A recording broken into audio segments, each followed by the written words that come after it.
Good afternoon, Clinic with a Heart volunteers, and welcome to this special training session. I'm pleased that Abby Swadsworth, Executive Director of Out Nebraska, has agreed to join us and present LGBTQ plus 101, and she'll tell you more about that. But I've known Abby for many years, and she's a great human being, and we are lucky to have her to help us to be better learners. So Abby, take it away. Terrific. Thank you so much, Teresa. And thank you, Clinic with Heart volunteers, for joining into this recording today.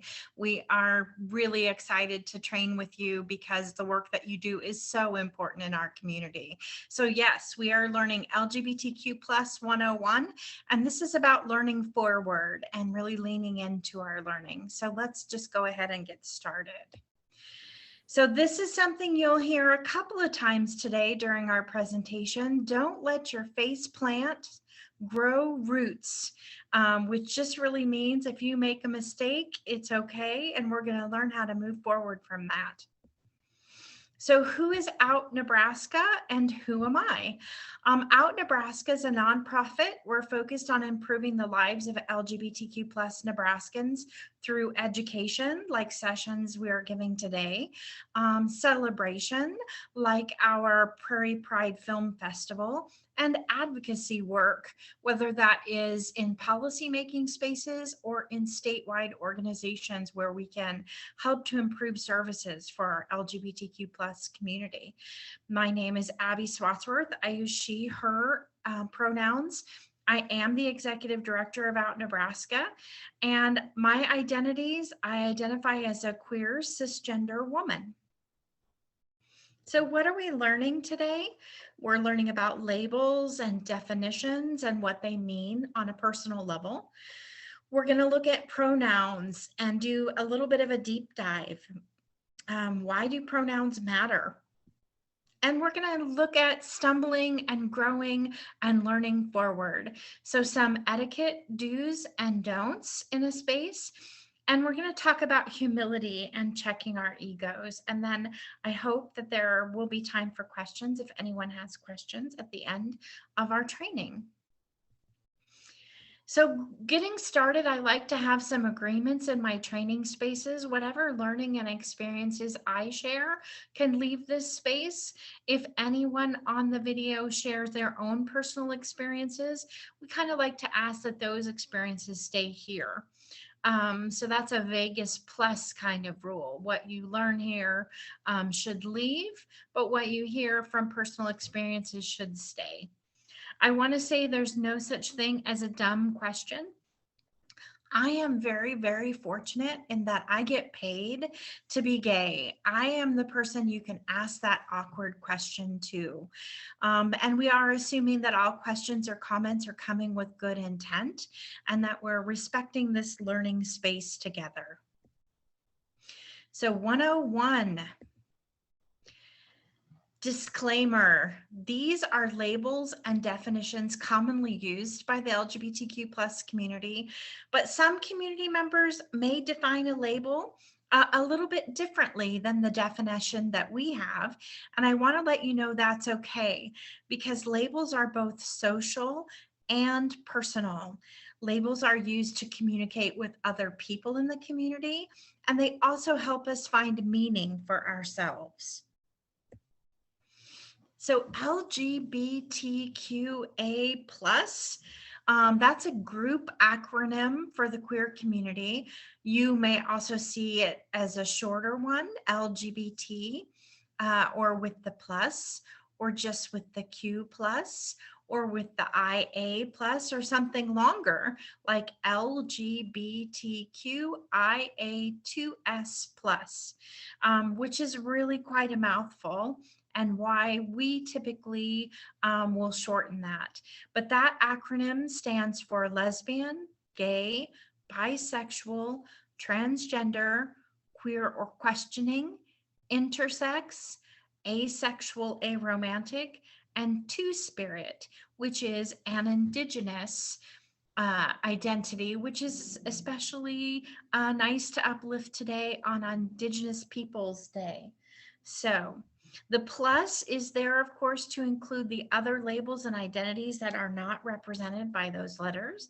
So if you are shortening it on a form, I suggest that you always include the plus. So, what are the words we use to describe our attractions? Sexual orientation, sometimes referred to as sexuality. This is about who we are sexually or physically attracted to. Romantic orientation describes who you're romantically attracted to.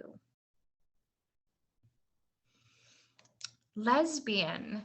We're going to go really basic here because we don't really know, and everyone comes to this learning from different places. But lesbian typically refers to women and femmes who are attracted to other women and femmes, also used by non-binary people attracted to women and femmes. So a feminine person, a femme, is usually someone who identifies as female in a non-binary sense or a transgender sense. Gay, typically men, masks, attracted to other men or masks, also used by non-binary people, attracted to men and masks. It is also an umbrella term for any queer sexuality. And you will especially find elder folks who identify as gay, whether they are men or women, because that was terminology and language that was used many years ago. So if you're working with older folks, they may not identify if they're women as lesbians. They may identify as gay women. So it's just something to keep in mind.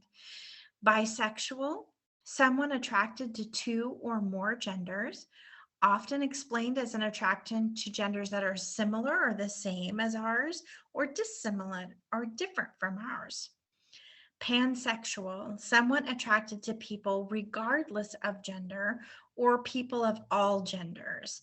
I have sometimes heard younger people explaining this label as having meaning for them in terms of people and not parts. And so they are attracted to the character and the whole person rather than to that person's particular parts. Queer is an umbrella term for gender and sexuality which is outside the norm, and it is generally an individual label, meaning that I claim a queer label at the beginning of this presentation, and so you could use that to describe me. But if you're someone who's not a member of the community, it's better not to use that label unless, again, an individual person has chosen that and shared with you that you can use that label. And that is because many years ago, that label was used as a pejorative term, and there are many folks in our elder community who still struggle with that. But we are finding that more young people and even some middle-aged people are reclaiming that label. And for me, it has to do both with my gender identity and my sexuality, and also with the fact that I am politically active. And so that is, for me, why I choose that as an individual label. Asexual, someone who experiences a lack of sexual attraction. Aromantic, someone who experiences a lack of romantic attraction. And there is a very open and descriptive spectrum of people who identify as asexual or aromantic, whereby there may be different gradients of attraction, either sexually or romantically. You may hear the term demisexual, which is someone who experiences some sexual attraction under certain circumstances, but not just in general. So if you want to learn more, I can share a resource with Teresa that she could share out with you that shares more about those labels. But we are again seeing those more among young folks. With elders in the community, probably not using those very detailed labels for themselves. So, what about romantic attraction labels?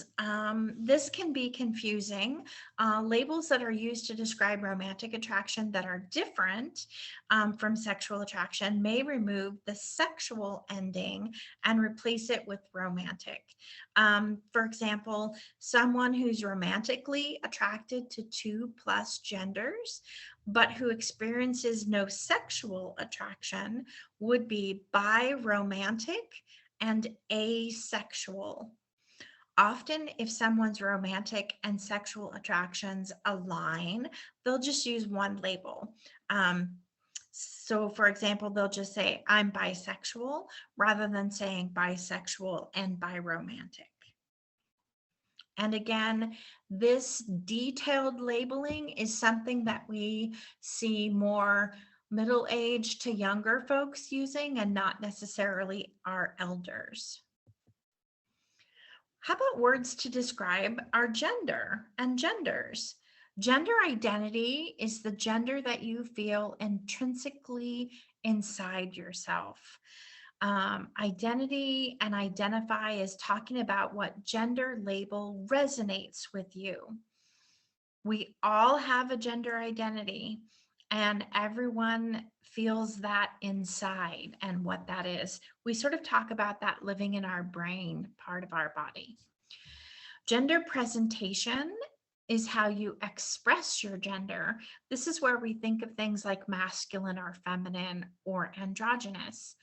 And gender presentation can be different from gender stereotypes and expectations. So, as we know in Western society, we have some ideas when we think about masculine or feminine people about what they should look like. Those ideas are stereotypes. And so, as we're seeing young people exploring the presentation of gender in new ways, we're probably seeing things like more young people, more young men painting their fingernails, or perhaps wearing their hair long in braids or buns, but their identity is still that of male.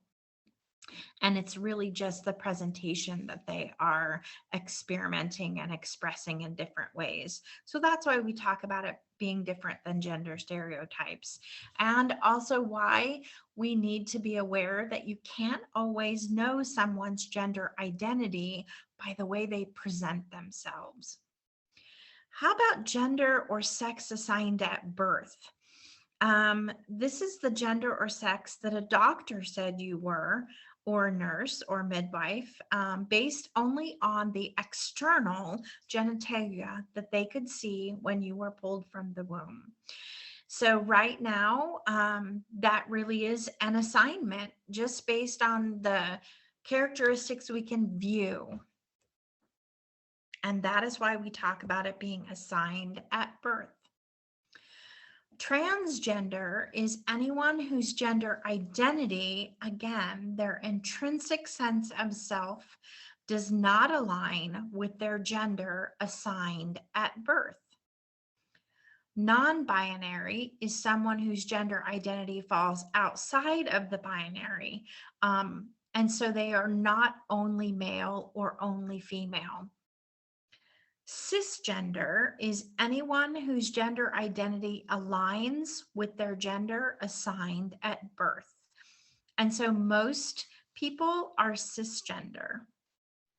Intersex, that was the I that we had in the acronym earlier. That is anyone born with sex characteristics that are outside of the binary. And that includes things like genitalia, chromosomes, and secondary sex characteristics, hormones, and things like that as well.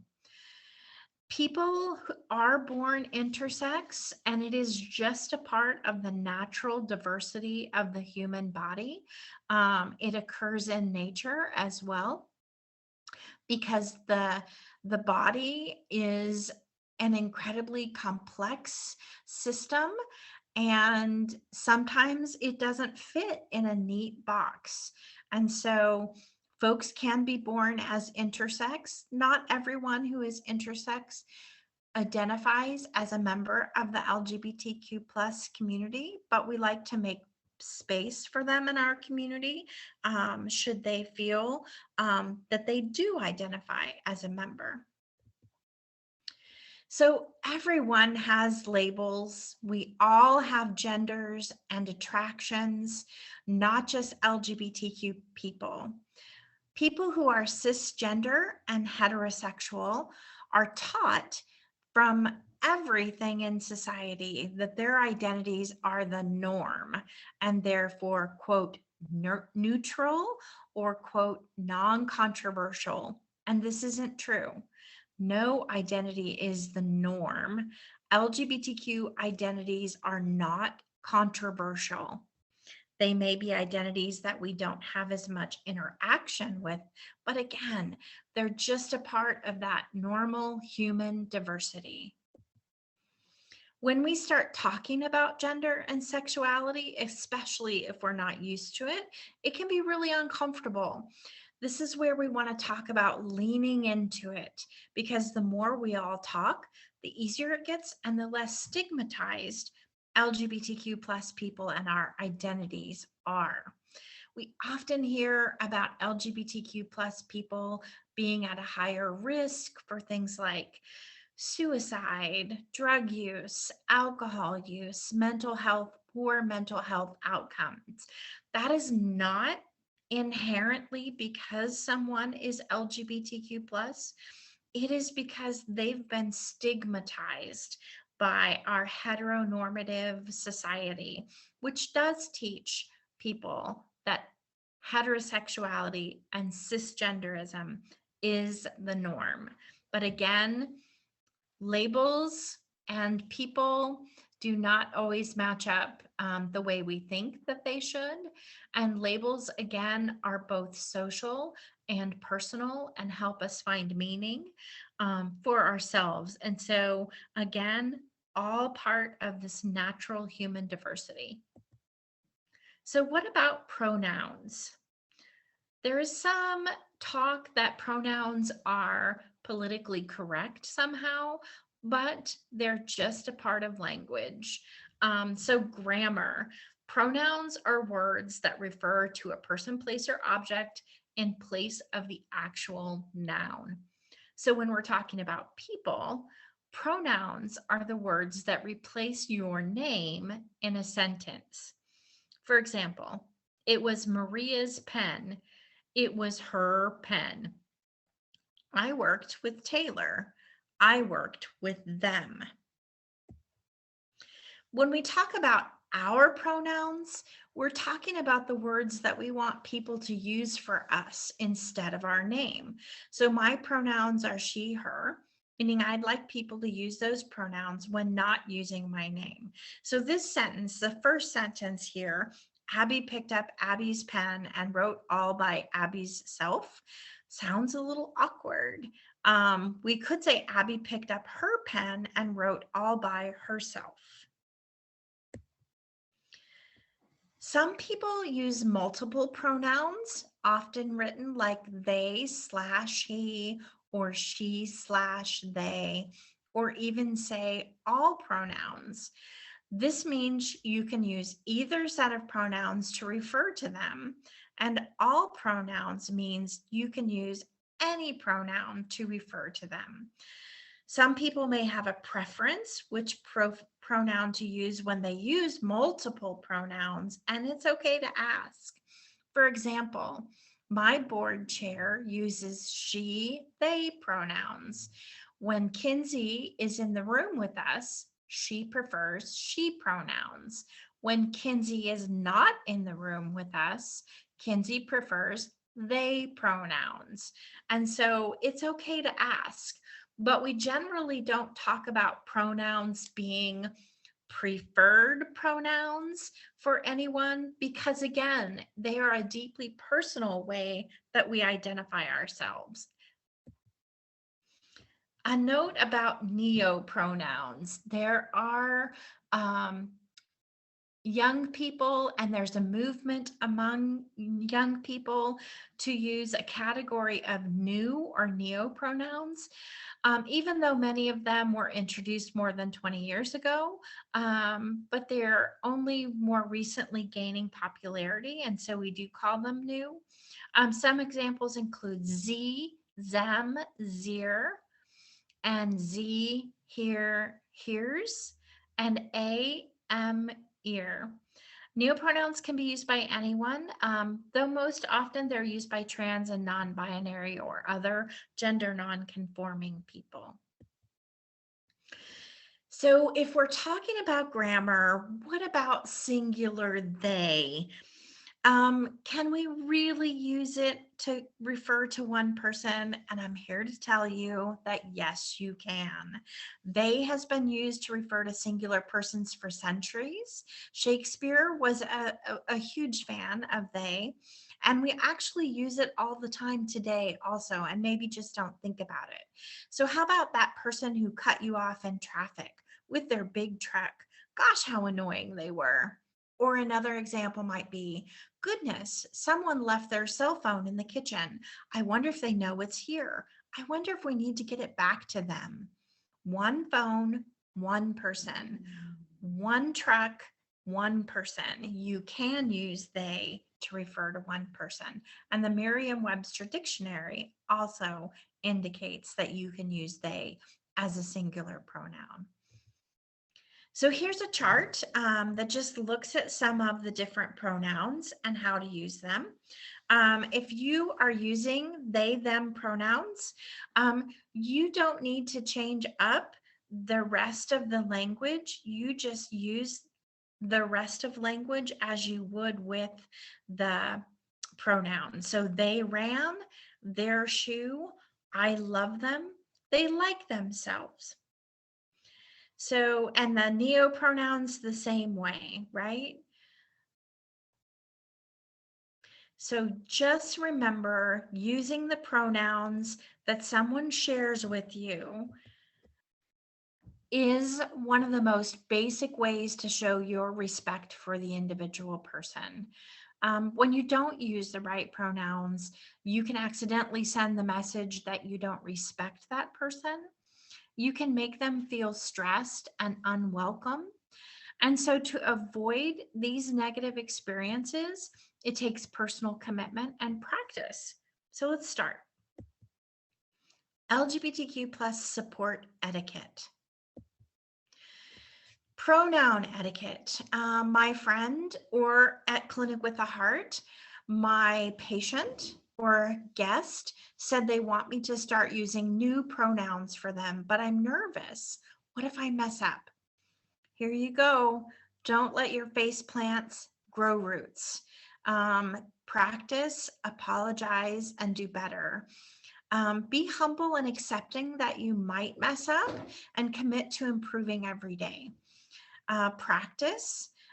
Here is a tip that I got from a non-binary person that has really helped me because, believe it or not, I still mess up sometimes. But the tip is to switch to their name only for a little while. So back to that example, Abby picked up Abby's pen and Abby wrote all by Abby's self. If you switch to their name in every instance instead of using any pronoun, that helps to detach the person from their old pronouns. And then you can get into the habit of using their new pronouns. And you can do that by talking to yourself in your head about them or out loud. You can have an accountability buddy to practice pronouns with someone else who will stop and correct you if you mess up. How about if I want to know someone's pronouns, but I don't know how to ask them privately. If you're meeting someone one-on-one You can say, "Hi, I wanted to introduce myself. My name is John and I use he, him pronouns. I was wondering, what is your name and pronouns?" Ask everyone in a group to introduce themselves. For our small group today, I want us to introduce ourselves with our name, pronouns, and favorite ice cream. I'll go first. My name is John, he, him pronouns, and I love Rocky Road. If you are using a form to ask for pronouns, the best option is to have a space for pronouns and then just leave a blank line that people can fill in. You may get folks who question why you're asking that, but you're also building space for anyone who wants to share with you that they use a different pronoun, like a they, them, or a neo pronoun. So again, with some more etiquette, remember, I messed up somebody's name. I messed up somebody's pronouns. It's going to happen. Don't let your face plants grow roots. Practice, apologize, and do better. There's a little bit of a science to apologizing, and that is to do it quickly. Over apologizing makes the person you misgendered feel awkward and on the spot, right? The more that you go on and say, "I am so sorry. I know that you use they, them pronouns, and I can't believe I keep messing up," right? The more that drags on, suddenly the person you're apologizing to feels the need to comfort you. And an apology is really about comforting the person who was wronged. So do it quickly and move the conversation along. For example, Sam said that their new dog was a beagle. If someone's corrected you, same process. Apologize, correct yourself, and move on. Sam was talking about her new beagle. It was hilarious. "Hey, Sam uses they, them pronouns, remember." "Oh, I'm sorry. Sam was talking about their new beagle. I hope they let me pet their dog." If someone has misgendered someone else, what can you do? You can do a little bit of pre-work, which would be asking if they would like you to correct others if they mess up their name or pronouns. Some people want you to intervene and others don't. And others may want you to intervene only in certain circumstances. It's okay if you don't ask ahead of time. I would err on the side of correcting people as a sign of respect. So, someone misgendered my friend. What do I do? Interrupt, correct, and encourage them to move on. So, for example, Andre said in his family, "Actually, she's going by McKenna now and uses she, her pronouns." So the other person should say, "Oh, okay, so McKenna." If there are repeated issues with pronouns, talk to the person who's struggling and explain the importance of why pronouns being correct is such a sign of respect. So it might sound something like this. "Hey, you keep messing up McKenna's name and using the wrong pronouns for her. It's really not cool. You're making her feel unwelcome." When we use the right names and pronouns, it's about respect and love. And then you could offer to help. You need to do better with McKenna's names and pronouns. Why don't I help you? Here's some tips on practicing. What about coming out etiquette? If someone told you that they are LGBTQ plus, what now? There are 3 basic steps. Listen, really giving them the space to speak, which I think is something that Clinic with a Heart volunteers do already. When you are meeting with folks, you are asking for a lot of information and people are sharing their stories. So similarly, you want to listen and give folks the room and space they need to say what they're saying. And you need to affirm who they are and tell them that you have their back. So this can be really important because if someone's taking the sort of scary step of sharing this information and you don't share an affirmation of some sort, they're sort of left wondering whether they're going to get fair and equal treatment, whether they will be turned away. So an affirmation can be really important. And then to ask and support them if there's anything that they need from you. So really it can be simple, something as simple as, thank you for trusting me. I really value our time here together. I'm glad you felt like you could come to me. How can I support you right now? So general do's and don'ts. Be supportive when someone comes out, right?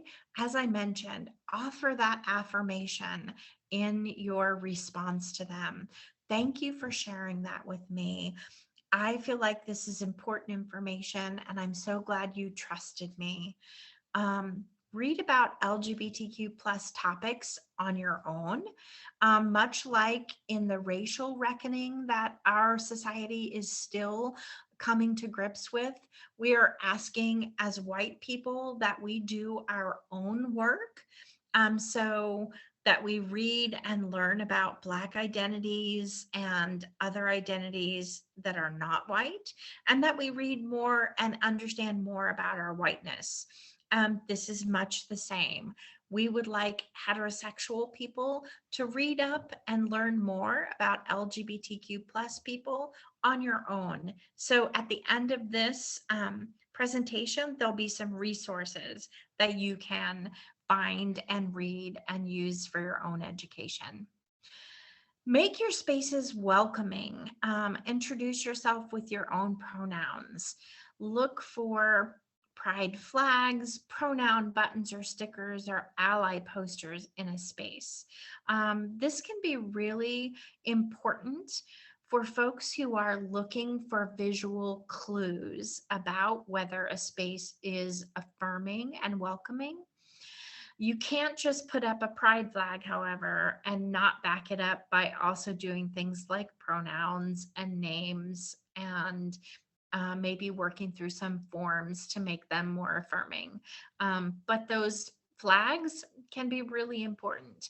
I know as a person who's a member of the community, I will often check out at doctor's offices or lawyers' offices where I'm doing very private business, whether or not there's anything in that space that would indicate that that person is affirming or friendly toward my community. So making your spaces welcoming can be really important. And then use inclusive language. And what do we mean by inclusive language? We'll get to that. So how about don'ts? Don't intentionally misgender someone because you don't like them. Don't out someone without their permission. So outing refers to when someone's identity is shared without their consent. That may be another important part of someone coming out to you in an intake process, can be to ask whether you can share that with the other caregivers that are in the clinic that day, just to help people understand. Or they may say, no, I don't want you to share that, in which case it really is on a need to know basis. And if someone's coming in with a sore ear, an earache, probably their identity is not relevant to their earache. So that wouldn't necessarily need to be shared. Don't use gendered language when gender neutral language will work. So instead of saying ladies and gentlemen or ma'am or sir, don't use that kind of language when you can just say honored guests or refer to someone by their name. And again, trying not to assume someone's identity and pronoun just based on what they look like. Try not to divide by gender if it can be avoided. There may be some times when you want a women's group, like a women's Bible study group. In these cases, it's okay to have women's spaces, but make sure you're accepting of anyone who could attend. Women should not just mean cisgendered women. Trans women should be welcome too, as are non-binary people who feel connected to womanhood. Don't assume gender based on how someone looks or acts. Not everyone acts in a way that aligns with the stereotypes of their gender. Remember, we talked about how younger people, especially, are pushing the boundaries of gender presentation and expression. So, women can wear a suit and a tie, a man can wear a sundress, and a non-binary person could wear any combination of clothing. So what is this learning forward that we're talking about? Again, don't let your face plants grow roots. Accept mistakes, make amends, and commit to progress. You can teach an old dog new tricks. It is never too late to learn and grow. Doing this work requires humility. We have to be willing to accept mistakes, to leave our egos at the door, and we must be willing to listen to the people that we've hurt and accept that some people have been hurt too often to give us grace. We can't hold that against them. We can give ourselves grace and patience, but so many of our LGBTQ plus siblings don't have time to rehabilitate us. That's why for someone who struggles, particularly perhaps a transgender woman who is more elderly, who maybe does not pass as a woman, who is easy to or easier to cite than a cisgender woman might be. That person may have struggled being misgendered intentionally, may struggle with folks remembering their correct pronouns, and if there is an accidental misgendering, that may be a very difficult situation and cause a little bit of anger. So really remembering that correct way to apologize and reaffirming the correct names and pronouns can be important. So this community of volunteers is a great place to start, to work together and make yourselves and the community around Clinic with a Heart better. So we have to be okay with the discomfort of growing pains, knowing that everyone comes into this work from a different place. We have to be comfortable being uncomfortable. Really, it's about learning empathy and taking care of each other. The best that we can do is learn and let our lessons motivate us toward progress. So, what are some additional resources? OutNebraska.org is our website. On it, you'll find a community calendar of activities, not just in the Lincoln area, but we hope in other areas of Nebraska. So that might be a place to send someone if they're looking for community connections.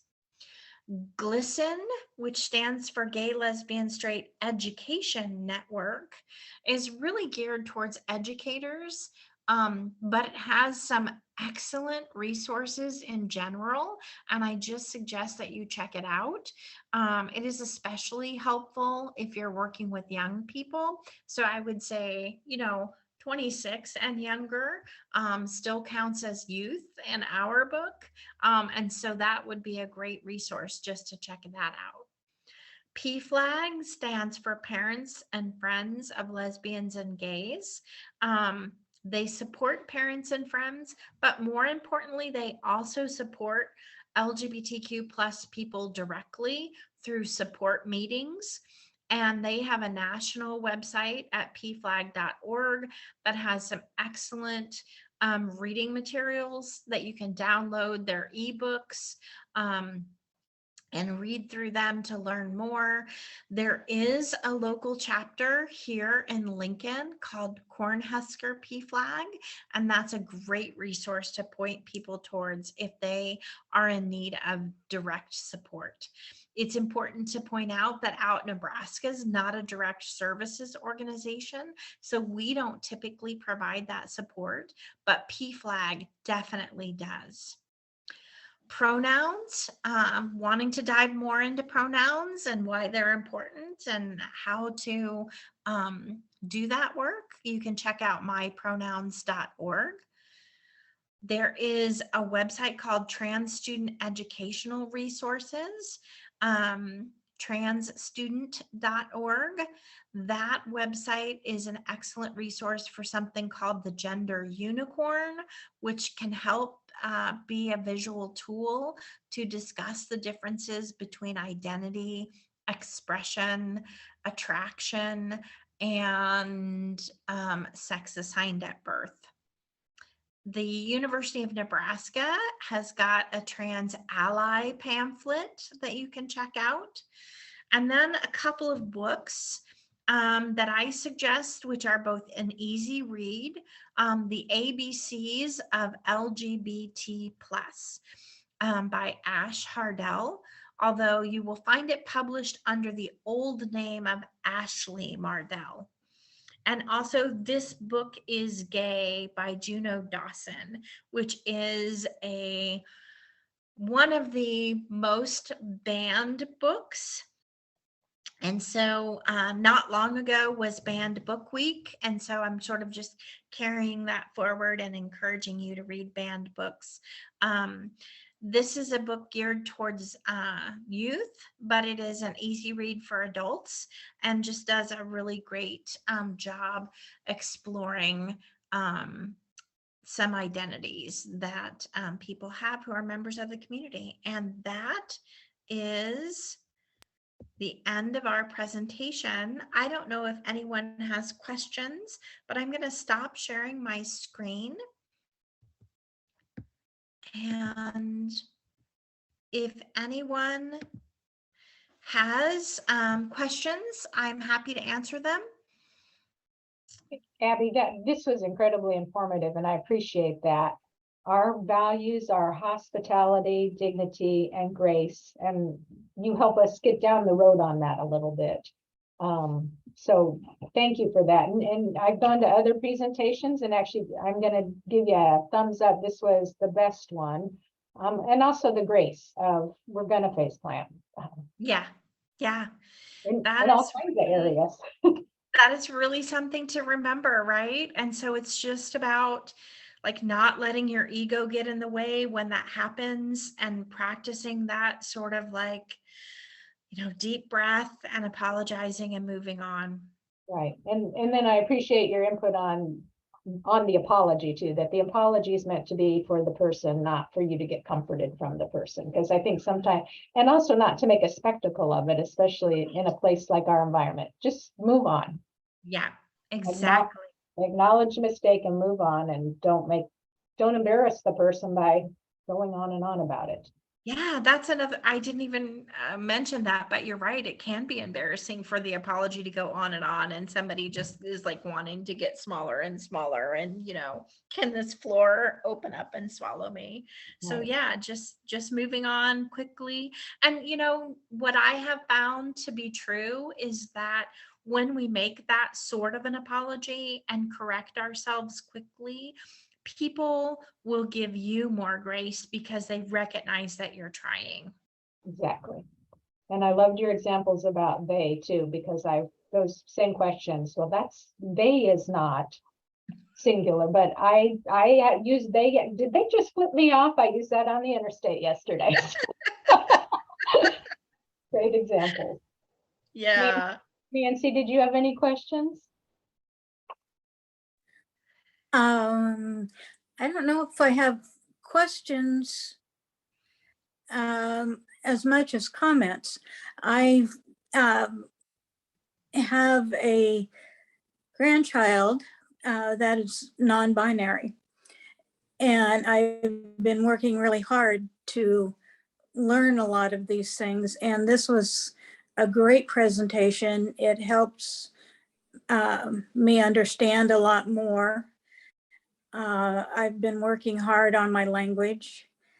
I found a couple cards on Etsy that were specifically for non-binary individuals, and sent one when I initially found out, letting them know that we still love them and we're supportive. And they recently had a birthday, and I had found a birthday card that said happy birthday, and they found that really great. And then I just wrote in the card, it was blank inside, so I just wrote my message.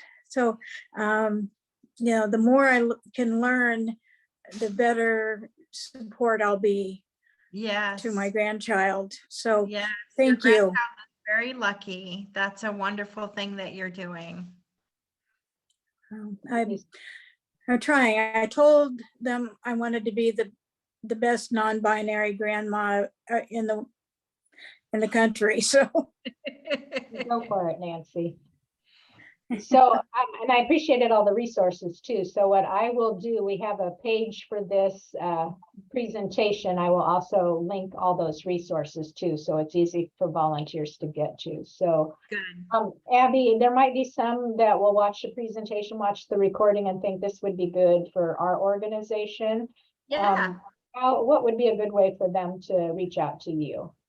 Just emailing me is a good way to get in touch with me, and I'll drop that in the chat. Okay.